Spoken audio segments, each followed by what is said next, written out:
cher Jean-Marie, voilà, vous me prenez à froid, j'arrive de ma Vendée. J'avais très peur d'être en retard. Et donc je suis très heureux de passer ce moment avec vous. Très honoré aussi d'avoir été invité au milieu de nombreuses personnalités européennes que je salue chaleureusement au nom de l'Europe des nations. Et je voudrais saluer M. Herrera en particulier, saluer évidemment Jean-Marie Lemenné, qui est pour une grande part dans cette journée. Oui, vous pouvez l'applaudir.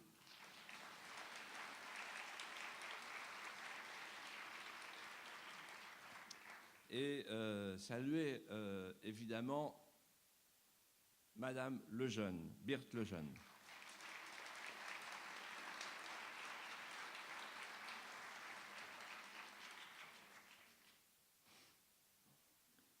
Jean-Marie a fait allusion à ma vie publique passée.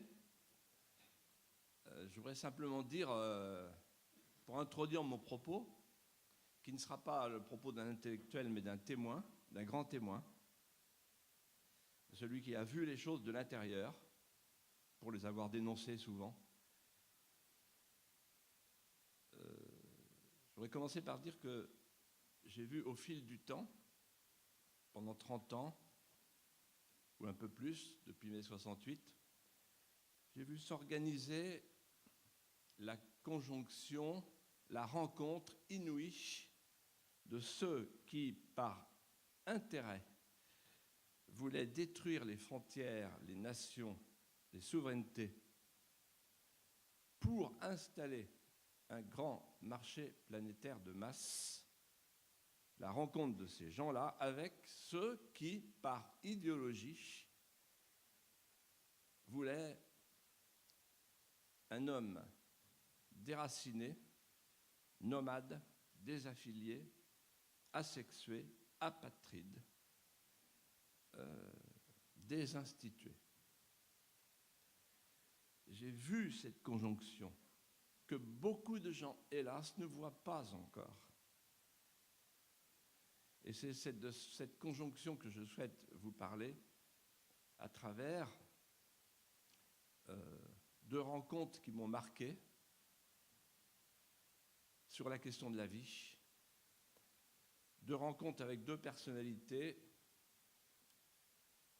qui étaient des visionnaires, des prophètes,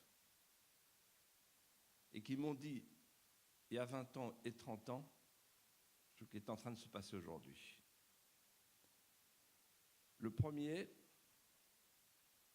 qui fut un ami proche, que j'ai eu la chance de rencontrer souvent, chez moi, en Vendée, au Puy du Fou, et à l'hôpital Necker, où je me rendais pour bavarder avec lui, entre deux séances de l'Assemblée. C'est le professeur Lejeune.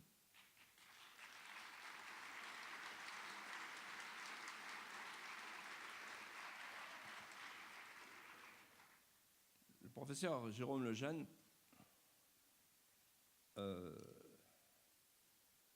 m'appelait, j'allais le voir, la rue des Saint-Pères, c'est tout près, et il me disait toujours, Philippe, ne cédez jamais, la question de la vie est celle qui commande toutes les autres. Quand j'arrivais, Marie-Odile me faisait attendre parce que c'était les enfants, c'était ses enfants. Il avait pour eux tendresse, affection, entre les cariotites et les blouses blanches, les enfants qui venaient sur ses genoux, il leur parlait comme à ses enfants, C'était les petits Mongoliens à l'époque, on disait, devenus, grâce à lui, les trisomiques. C'était l'époque de Giscard. C'était l'époque giscardienne, où toute la droite française était heureuse d'avoir un président jeune, moderne, qui allait réformer la France. Giscard, que j'ai connu personnellement comme sous-préfet de Vendôme, avec qui j'ai pu parler longtemps, des soirées entières, me disait La France est trop petite, elle a fait son temps. C'est une nation moyenne. Elle n'a plus d'avenir. Quant à la société française, il faut la réformer pour la moderniser, pour qu'elle soit de son temps. Alors Giscard a fait deux choses très importantes durant son septennat, touchant à la question de la vie. Il a organisé un chassé-croisé démographique avec la loi sur l'interruption de grossesse, l'avortement, et avec le regroupement familial, l'organisation de la grande transhumance migratoire. Faisant cela, il obéissait à l'air du temps et aux patrons. Les patrons, j'en ai été le témoin, qui demandaient au pouvoir politique d'installer en France et en Europe un marché du travail low cost, et donc faire venir des immigrés pour pouvoir accentuer la pression vers les bas salaires. C'était déjà commencé du temps de Pompidou. Et obéir à l'air du temps, parce que l'air du temps, c'était l'avortement. On a eu parallèlement, et on a depuis ce temps-là, tous les ans, ce chassé-croisé, changement de peuplement, 200 000 avortements par an, et même plus, 200 000 migrants par an. C'est le grand remplacement qui va son train. Et c'est à cette époque-là que j'ai connu le professeur Jérôme Lejeune. Il faut savoir que le professeur Jérôme Lejeune, il y avait deux hommes en lui qui se sont succédés.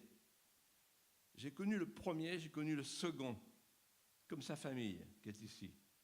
Le premier, c'est Jérôme Lejeune, l'inventeur, le découvreur du chromosome qui fait passer les Mongoliens au stade des trisomiques.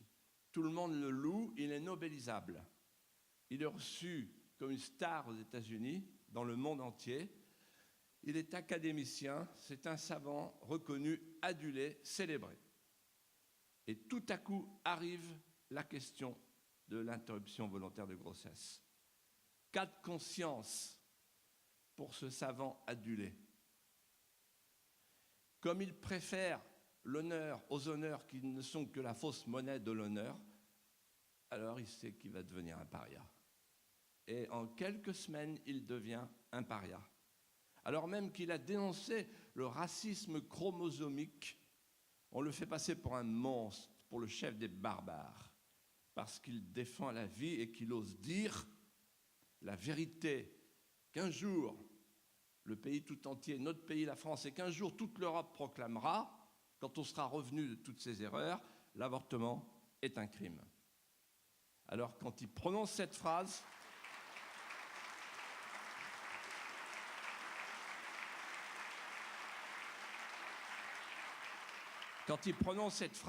c'est fini, tout bascule. Et il me dit, les larmes aux yeux, à l'hôpital Necker, vous voyez Philippe, nous sommes à un point de retournement de la civilisation.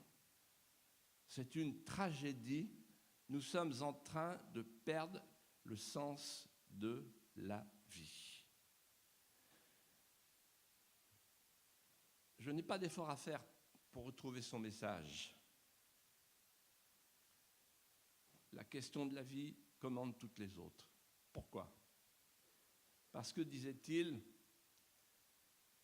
si nous sommes en train de perdre le sens de la vie, tout va basculer. Et nous allons assister impuissants, comme des lâches, à la déshumanisation progressive du monde par l'effacement planifié du visage de l'homme. Sicut Dei eritis, vous serez comme des dieux. Vous allez céder, nous allons céder à la tentation prométhéenne et à la tentation faustienne en même temps. La tentation de dérober le feu nucléaire, dont on sait, sans le dire, que pendant 24 000 ans, personne n'a trouvé la solution pour les déchets radioactifs. Apprenti sorcier. Et la tentation faustienne, la tentation de dérober la vie, c'est-à-dire faire un homme à son image, à l'image de l'homme, déconnecté de l'image de Dieu. Sicut Dei Heritis. Et le professeur Lejeune ajoutait, vous vivrez dans 20 ans ou 30 ans une inversion morale inimaginable. C'est-à-dire que celui qui sera reçu pour un barbare, c'est celui qui, pendant la dernière guerre, avec les mêmes principes, défendait la vie contre le nazisme. Et celui qui sera le défenseur de la civilisation, la nouvelle civilisation consumériste, hédoniste, c'est celui qui détruira la vie. Nous y sommes. Il y a en France une loi qui punit de prison le délit d'entrave à l'avortement. Pas simplement l'entrave physique, mais maintenant l'entrave mentale, morale, intellectuelle, punie de prison. C'est-à-dire que l'être humain avant sa naissance n'est plus défendu et il est défendu de le défendre. Jean-Marie Leméné le sait bien, avec toute la fondation Lejeune qui sauve l'honneur de la France tous les jours. Nous sommes aujourd'hui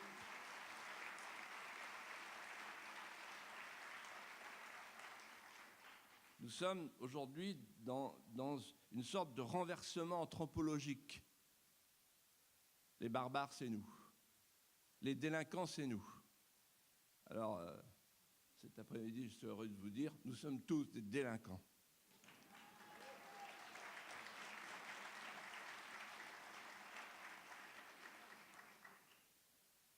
Mais il n'y a pas que l'inversion morale. À partir de l'inversion morale, il y a la grande dérive. Il en a été beaucoup question aujourd'hui. La grande dérive, c'est l'eugénisme, le bébé sur catalogue, l'euthanasie. Je pense en cet instant à la famille Lambert. Et puis naturellement, le corps vénal. La possibilité de louer son corps ou de le démanteler pour gagner de l'argent. Et Conchita Wurst, etc., etc. La possibilité de changer de sexe, etc. Quand j'étais au Parlement européen, j'avais une collègue qui était à côté de moi. Le premier mandat, c'était un homme. Le mandat d'après, c'était une femme. Ça fait drôle. Hein. Et dans les deux cas, elle m'a dragué.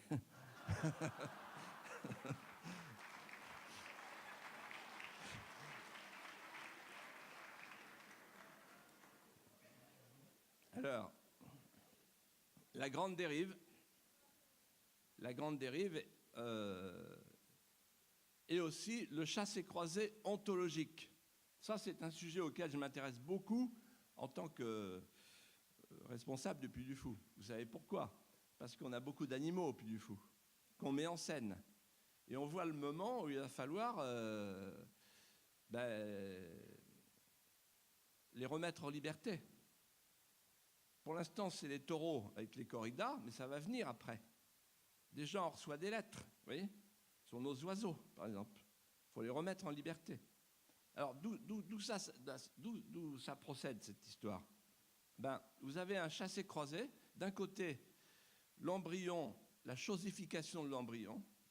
L'embryon devient un objet, il n'est plus un sujet, il devient un objet d'expérimentation. Essayez de faire sur un phoque ou sur une baleine ce que vous faites sur un embryon, vous allez avoir des nouvelles de tous les lobbies écolos. Donc au moment où l'embryon devient un objet, l'animal devient un sujet. Il y a une loi qui a été votée au Parlement à la suite d'un règlement d'une directive de Bruxelles. Et je me souviens, quand j'étais député européen, il y a eu une grande discussion sur la sensibilité des animaux au nom de ce qu'on appelle le bien-être animal. Et ça ne touche pas que les grands animaux, hein.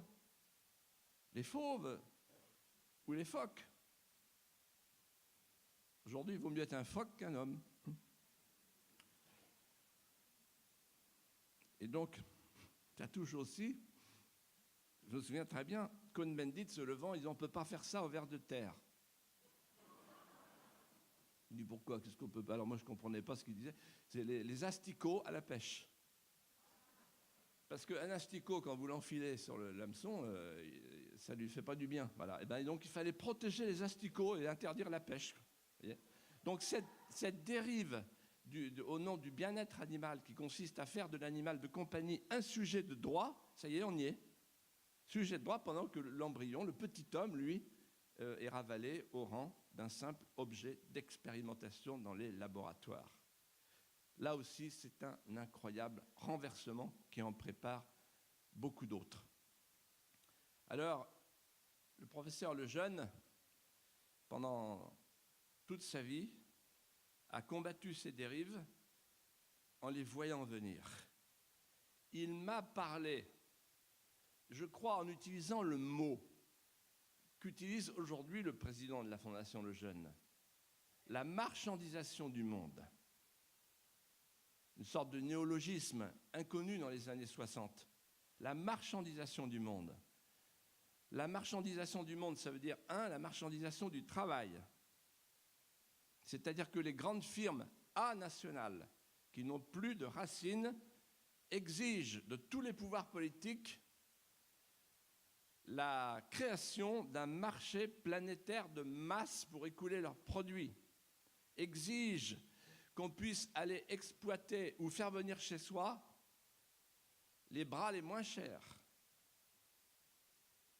C'est un système mondialiste dans lequel ce sont les pauvres des pays riches qui subventionnent les riches des pays pauvres. C'est un système qui crée des hordes de la misère partout.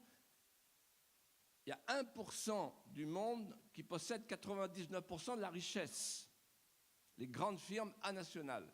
C'est Google, c'est Microsoft, c'est Goldman Sachs, etc., etc. C'est elles en même temps qui financent la LGBT.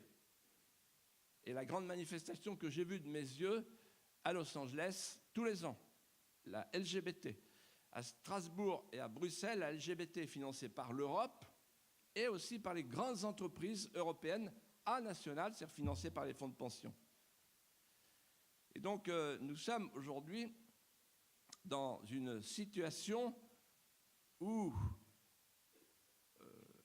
le marché planétaire de masse transforme le citoyen en un consommateur, en un simple consommateur, et organise évidemment un marché du travailleur pour pouvoir aller chercher le petit Indien qui fabrique nos pullovers.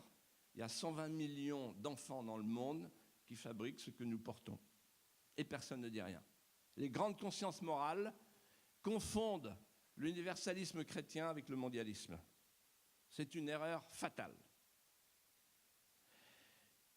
Et donc, la marchandisation du travail, la marchandisation du vivant, magnifiquement représentée par une phrase de M. Pierre Berger, propriétaire du journal Le Monde et représentant du Bobo Hollande,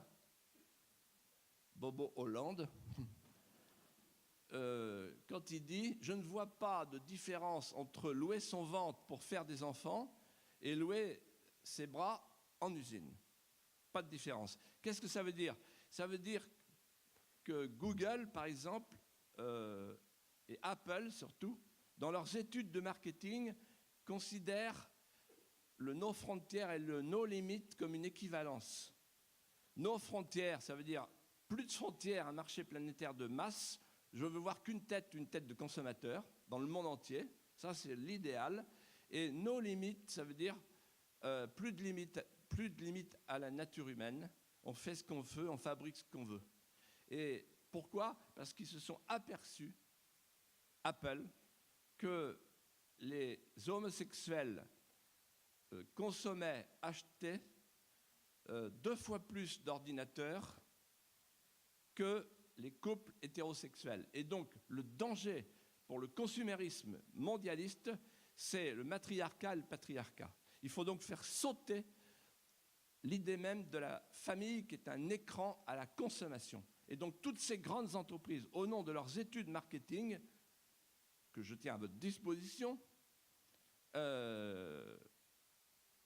et qui devraient être publiées, eh bien, sont en train d'inventer un nouveau monde, un monde dans lequel il n'y a pas que la marchandisation du travail, il y a aussi la marchandisation du vivant au nom de l'intérêt commercial et financier. Et puis il y a la marchandisation de la terre. Je sais ce que c'est que la marchandisation de la terre, je sais ce que c'est que les pesticides. J'ai écrit un livre sur les abeilles.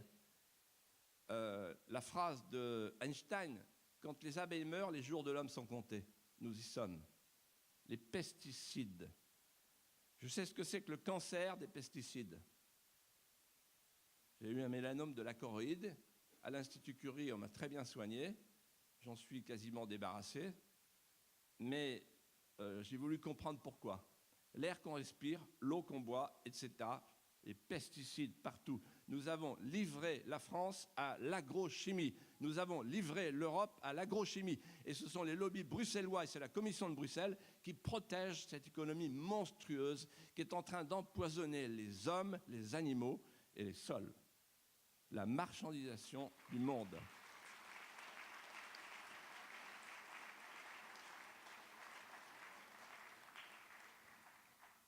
Quand je me suis intéressé aux abeilles, je ne savais pas que par un concours de circonstances, je me retrouverais à Los Angeles, invité par l'Université de la Singularité. Quand on a été chercher notre prix, l'Oscar du Puy du Fou, là, à Hollywood, j'avais 2 jours, je dis tiens, bah, j'y vais, je vais voir ce que c'est. J'ignorais tout du transhumanisme. Donc j'ai vu avec le numéro 2, très sympathique. En plus, il faisait tous les efforts nécessaires, parce que je suis un handicapé de la langue de Shakespeare, comme Mitterrand. C'est un point commun. Et donc, vraiment, il voulait me convaincre. Bon. Et donc, j'ai tout vu. Il m'a tout expliqué. Il m'a expliqué comme ça, gentiment, qu'il fallait refaire l'homme, parce que vraiment, c'était pas terrible, quoi. Comme le dinosaure, comme etc. Voilà. Et il m'a expliqué. En fait, j'ai tiré 2 leçons de ma visite, qui a duré quand même 1 jour et demi. Première leçon, le projet des transhumanismes n'est pas du tout le rêve de savants fous dans leur laboratoire. C'est un projet de businessmen qui ont les moyens de leurs ambitions. Deuxième leçon, derrière ce nouveau paradigme anthropologique, très loin du modèle judéo-chrétien gréco-latin, il y a évidemment l'idée d'un homme artificiel. Il y a l'idée, je cite ce technoprophète du neurogoulag, il y a l'idée de l'homme bionique. C'est d'ailleurs curieux de voir qu'on fabrique en même temps dans le monde aujourd'hui un homme pesticide empoisonné et un homme bionique augmenté. C'est le même. Un homme artificiel, un homme bionique, on veut tuer la mort. Mais la question qui se pose est la suivante. La question n'est pas de savoir ce que sera cette humanité nouvelle. La question est de savoir qui en sera. On sait maintenant que pour en être, il faudra être riche. C'est-à-dire, pour faire partie des immortels, il faudra être riche. En revanche, si vous n'êtes pas riche, vous ferez partie des mortels. Et comment les mortels pourront-ils survivre? En vendant leurs organes aux immortels, puisqu'il s'agit de refaire un homme de pied en cap, si l'on peut dire. Et donc, vous aurez une partie de l'humanité qui sera habitée par les mortels et une autre par les immortels. C'est insupportable comme paradigme anthropologique. Insupportable. Et ça, le professeur Lejeune l'avait vu. J'en porte devant vous le témoignage. Il avait compris ça, il l'avait dit. Et il avait même prédit l'étape d'après. c'est l'hybride homme-animal. Alors, un jour, en parlant avec lui, je lui ai dit mon désespoir et il m'a répondu non, au contraire. Ils sont en train d'organiser la stérilisation de leur monde à eux. L'avortement, l'homosexualité, la contraception, pas de dessin. Et donc, en fait, demain, il restera des familles dans des isolats de résistance, comme dit Raspail, mais qui se reproduiront, qui créeront une société parallèle, une société de résistance, une société de réfractaires. Et c'est là que j'en arrive au deuxième personnage qui m'a rendu l'espérance à la fin de sa vie, dans une conversation inouïe, Alexandre Solzhenitsyn.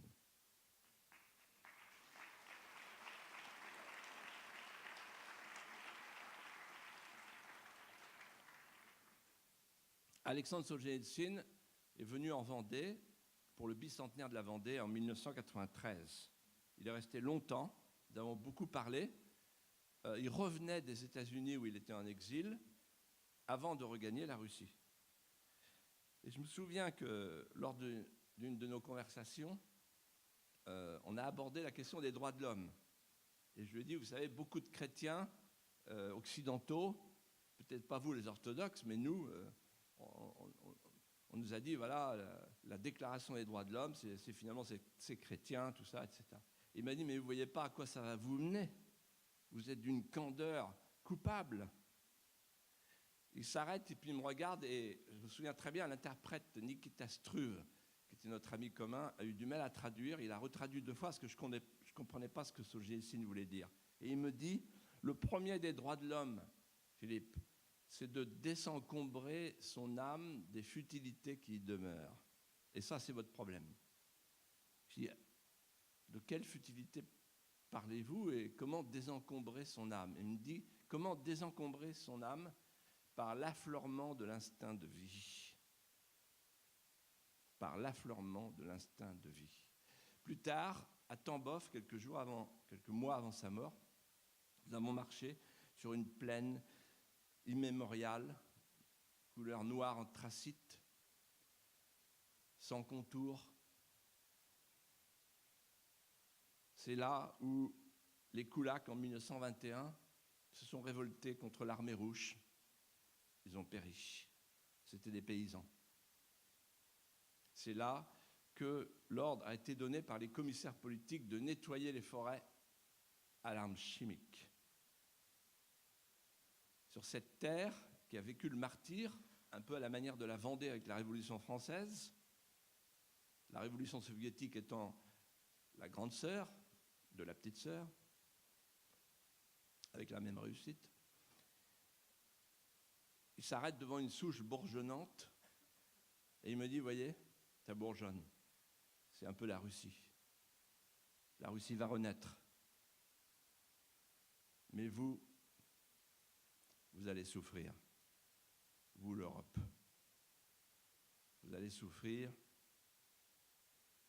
Vous êtes dans une éclipse de l'intelligence. Le gouffre est profond. Vous êtes malade. Vous avez la maladie du vide. Votre système occidental parviendra bientôt à son état ultime d'épuisement spirituel. Juridisme sans âme, humanisme rationaliste, abolition de la vie intérieure. Mais un jour, plus tard, ajoute-t-il, sortiront de la grande catacombe des lucioles, des milliers de lucioles, des millions de lucioles. Ce seront des dissidents. Aujourd'hui, finit-il, les dissidents sont à l'est, ils vont passer à l'ouest. Le mur de Berlin est tombé, le mur de Maastricht tombera, c'est un symbole. Le mur est érigé par les élites post-nationales et post-morales, avec la Cour européenne des droits de l'homme. qui instaure le pouvoir des minorités et des conduites paradoxales. Ce mur tombera parce que c'est le mur du mensonge. Alors, on pourra retrouver les patries charnelles. Comment voulez-vous que nous soyons frères quand il n'y a plus de mère et plus de père? Nous retrouverons les étymologies, ajoute-t-il. Natio, naître, renvoie à la maternité. Patrie, père, renvoie à la paternité. Nous retrouverons les mots-clés. Une nation qui n'a plus de contours n'a plus de compteur. Nous retrouverons les contours d'une Europe qui retrouvera le bon sens en même temps que ses racines. Alors nous pourrons nous réaffilier, nous réinstituer. Et il y aura toute une jeunesse. On en a vu les prémices avec la Manif pour tous.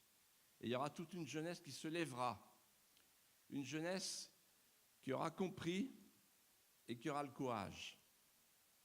Une jeunesse qui aura compris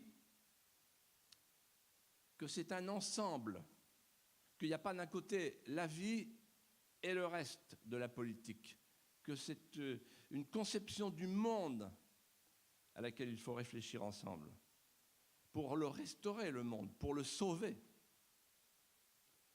Une jeunesse qui aura le courage. Ces dissidents qui vont venir seront des franchisseurs de lignes rouges. Ils n'auront pas peur d'aller en prison. Aujourd'hui, nous avons une classe politique aseptisée, essorée, qui tourne 7 fois la langue dans le micro-ondes avant de parler. Une classe politique dévitalisée, qui ne parle plus que de gestion comptable. Et donc, il y a des dissidents qui vont venir sur le forum, dans l'espace public, et qui vont prononcer des mots interdits, qui n'accepteront plus de reculer, qui iront dans la cage aux phobes, europhobes, xénophobes, homophobes, islamophobes. Aujourd'hui, si vous blasphémez contre la croix du Christ, c'est une opinion. Si vous touchez à l'islam, c'est un délit. Et donc les hommes politiques qui, pour la plupart d'entre eux, s'organisent à la Chambre des députés comme dans le dernier refuge de l'analphabétisme français, n'ont pas l'outillage intellectuel pour contourner les interdits. Mais je pense, et j'espère dans cette salle, qu'il y aura des hommes et des femmes brillants, résistants, qui réussiront ce que la génération précédente n'a pas pu réussir parce que l'esprit du temps va changer, parce que l'esprit du temps est en train de changer. Le déracinement déracine tout, sauf le besoin d'enracinement.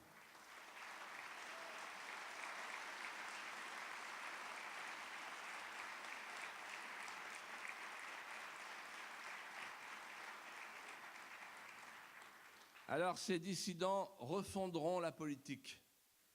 On ne fera rien avec la morale, on ne fera rien avec la seule morale.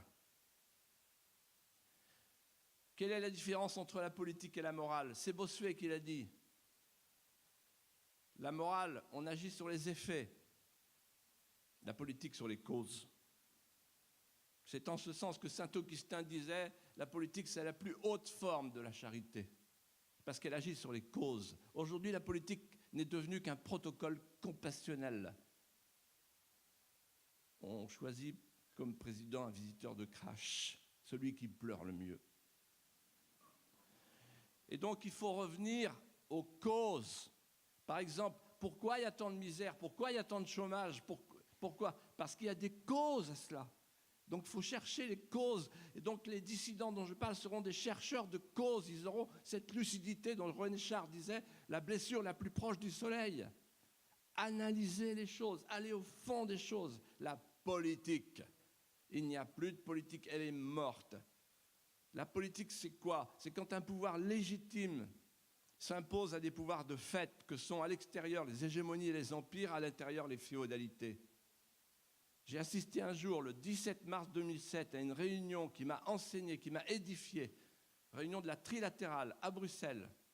Ils étaient 400. Et l'ordre du jour, c'était quoi? Comment faire disparaître la frontière entre le politique et l'économique? Et ensuite, comment faire disparaître la frontière entre l'économique et le sociétal? C'est-à-dire libéralisme. On ne peut pas être libéral en économie et ne pas être libéral dans les visions sociétales. Voilà ce qu'il disait. Et donc, en réalité, quand vous n'avez plus le politique, vous avez la fusion de l'économique et du politique. C'est la victoire des firmes nationales, c'est elles qui commandent. Quand vous n'avez plus ce que les latins appelaient l'auctoritas et la potestas, vous n'avez plus le pouvoir. Quand le pouvoir n'a plus le pouvoir, il gesticule. L'auctoritas aujourd'hui, enfin la potestas, elle est à Bruxelles et l'auctoritas, elle est à Canal+. Voilà les hommes politiques français. Et les féodalités,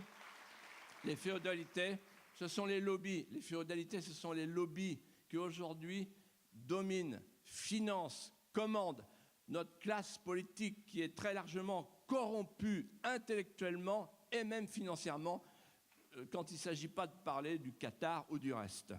Et donc, en fait, on a une classe politique faible parce qu'il n'y a plus de politique, parce que le pouvoir n'a plus le pouvoir. Il n'a plus l'aura, il n'a plus l'auctoritas et il n'a plus la potestas. Il faut refonder la potestas et refonder l'auctoritas. Enfin, quand on aura restauré la politique sur un pouvoir légitime qui a besoin de durée et de sacralité, un pouvoir sans la sacralité n'existe pas, parce qu'il n'est pas respecté, parce qu'il n'est pas obéi dans les cœurs. Lorsqu'on aura restauré un pouvoir légitime, fondé sur la sacralité et sur l'exemplarité et sur la durée, vous ne pouvez pas avoir de diplomatie quand vous changez tous les 5 ans. Eh bien, quand on aura fait ça, on n'aura pas tout fait. Il faudra refonder l'Europe. Chers amis européens, refonder l'Europe. L'Europe doit cesser d'écrire son avenir sur le continent américain. L'Europe doit s'ouvrir au monde de demain et non pas perdurer avec le monde d'hier. L'américanisation du monde et de l'Europe n'est pas une solution. Il faut que l'Europe se retrouve elle-même, qu'elle s'élargisse du côté des chrétientés. Il faut faire l'Europe des chrétientés. La chrétienté occidentale et la chrétienté orthodoxe. On voit bien qu'aujourd'hui, c'est la chrétienté orthodoxe qui est en train de sauver les chrétiens d'Orient. Pas nous, hélas. On n'est pas fidèles à la promesse de Saint Louis.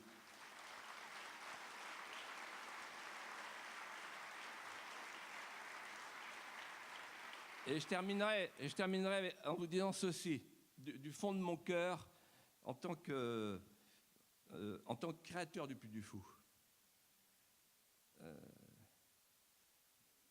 Il faut que l'Europe accepte de retrouver les nations. Shakespeare n'est pas Molière, Molière n'est pas Dante. Si on les anéantit en les fusionnant, c'est toute l'Europe qui meurt, qui se diminue elle-même et qui s'anéantit.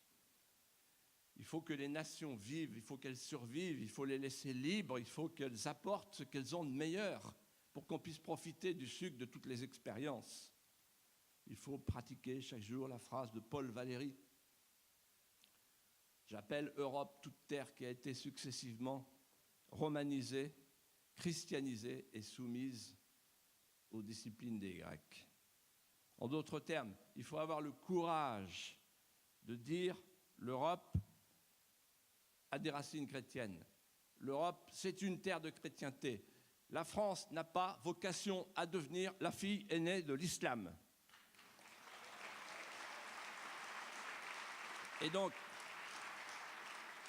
et je vais terminer en vous donnant une leçon d'optimisme qui est puisée dans mon expérience personnelle. Quand j'étais petit, je suis allé au Luxe-sur-Boulogne. J'ai vu la chapelle calcinée,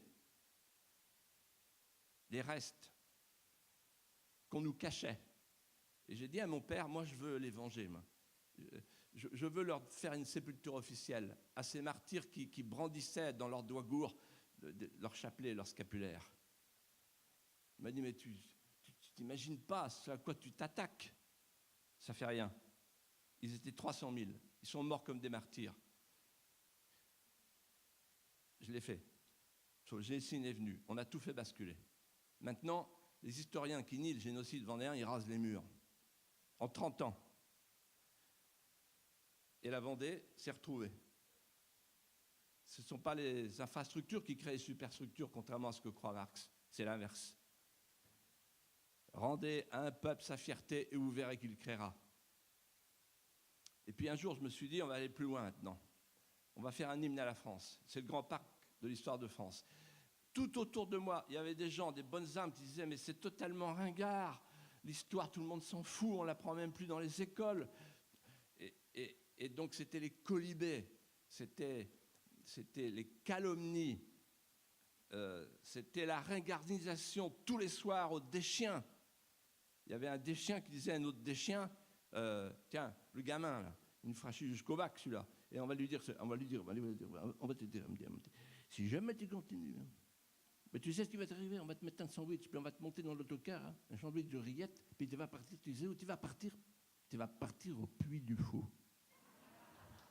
Voilà. Et maintenant, les Américains, tapis rouge, j'y vais le 2 avril, Las Vegas, c'est un tapis rouge, etc. Le Puy du Fou, le Puy du Fou et le Puy du Fou. Voilà.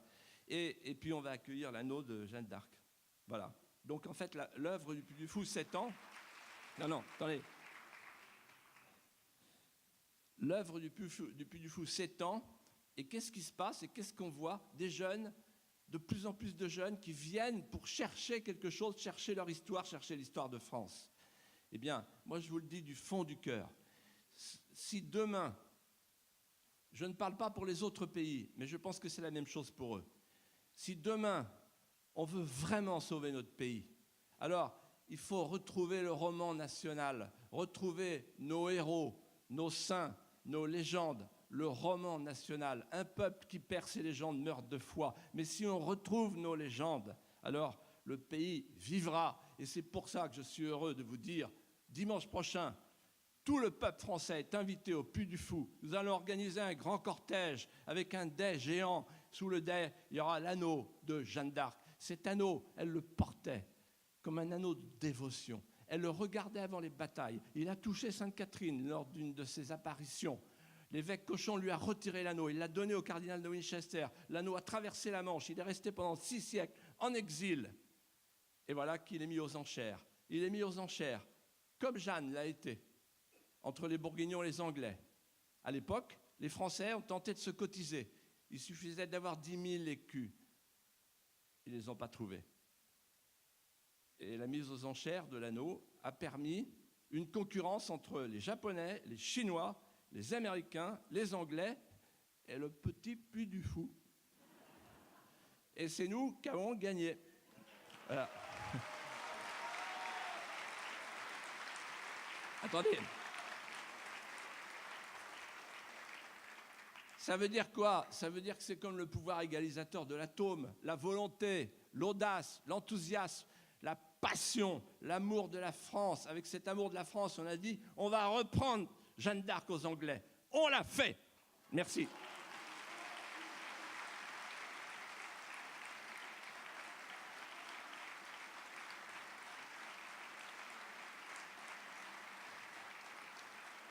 Je voudrais simplement ajouter que s'il y a des Anglais dans la salle, il ne faut pas qu'ils se sentent gênés parce qu'il y a une sorte de coïncidence historique. Le 2 juillet prochain, on inaugure en présence de Kate et William la cinécénie anglaise, la première cinécénie que le Puy du Fou a créée à l'extérieur du Puy du Fou, et ça commence par l'Angleterre. Donc finalement, on va aider les Anglais à faire leur cinécénie. C'est moi qui ai écrit le scénario. Le matin, j'écrivais mon livre sur Jeanne d'Arc, l'après-midi, le scénario sur l'Angleterre.